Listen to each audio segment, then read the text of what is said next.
મહેસાણા શહેરના તોરણવાળી ચોકમાં હેરિટેજ બનાવવા માટે બેરિકેડ મૂકી દેવાતા સ્થાનિક વેપારીઓએ વિરોધ નોંધાવ્યો છે। આજે વહેલી સવારે બજાર બંધ રાખી વિરોધમાં જોડાયા હતા અને કલેક્ટરશ્રીને આવેદનપત્ર આપવામાં આવ્યું હતું। મહાનગરપાલિકા વિકાસ કરી રહ્યું છે, જેના લીધે વાહન ચાલકો અને પાર્કિંગ વાળા અટવાઈ ગયા હતા અને ધંધા ઉપર અસર થવાની સંભાવના બતાવવામાં આવી હતી।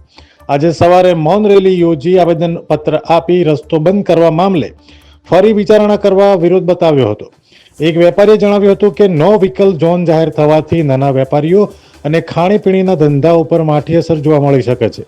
જો કે બપોર બાદ પોતાના ધંધા રોજગાર રાબેતા મુજબ ખોલી નાખીશું એવું પણ જણાવ્યું હતું।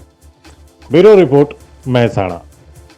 જે રોડ રસ્તા બંધનું એલાન આપવામાં આવેલું છે, વિરોધ રેલી કાઢી છે, એ બાબતે તમે શું કહેશો? ફક્ત એટલું જ કહેવું છે કે ભાઈ આ જે વિકાસ કરે છે અને હેરિટેજ રૂલ કાપવા માંગે છે કમિશનર સાહેબ, એમને અમારે ખાલી એટલી વિનંતી છે કે ભાઈ અહીંના વેપારીઓને જે ગ્રાહક તરીકે ગ્રાહક આવે એને આવી દુકાન આગળ પાર્ક કરવાની વ્યવસ્થા ઊભી થાય।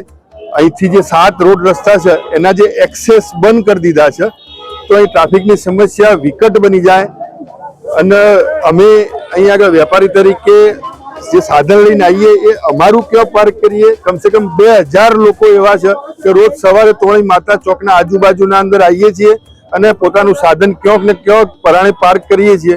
ટ્રાફિકની સમસ્યા ઓલરેડી બહુ છે, આમાં કંઈક ઓછું થાય ટ્રાફિક એવી વ્યવસ્થા ઊભા કરવાના બદલે અહીં ટ્રાફિક વધે એવું આ હેરિટેજનો ડિઝાઇન કરેલી છે। એટલે અમે સાહેબને વિનંતી કરી, કલેક્ટર સાહેબને, કે ભાઈ અમને એવી ડિઝાઇન બનાવીને તમે વિકાસ કરો કે જે અમને નડતર રૂપ ના થાય, વેપારીઓને સગવડ રૂપ થાય એવી કરવા માટે અમે સાહેબને વિનંતી કરવા જવાના છીએ। આભાર। અમે તમને આપીશું પણેપણના સમાચાર। જો તમે અમારા નિર્ભય માર્ગ ન્યૂઝ ચેનલને સબસ્ક્રાઇબ કર્યું નથી તો અત્યારે જ નીચે આપેલા આઇકોન બટન પર ક્લિક કરીને સબસ્ક્રાઇબ કરો અને શેર કરવાનું ભૂલશો નહીં।